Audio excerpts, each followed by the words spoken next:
ছাগলটা গেল কই? এদিক দিয়ে মনে হইতেছে আছে। আচ্ছা দেখি, এই কইরে গেন্দাস?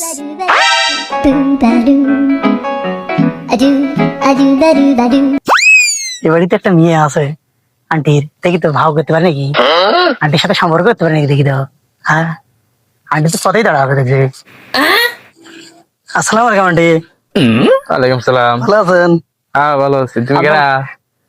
আমার চিন্তা আছে না, আমি এলাকায় স্মার্ট বলা। তো কি খবর চাও? হ্যাঁ, আমি তো বলতে চাই আপনার মেয়েটাকে আমার খুব ভালো লাগে বুঝছেন। ওরে ছেলে তো ভালোই আছে, আমার মায়েরা যদি দিয়া দিবার পাইতাম তো বাংলা বাংলা দিয়ে দিলাম। যাক, আপনি যদি চান বুঝছেন আন্টি, হ্যাঁ আপনার মেয়েকে নিয়ে এক কাপ চা খাতে চাই আমি। ওরে গোলামের কষ্ট কষ্ট, হ্যাঁ ওরে গোলামের ভোট কষ্ট।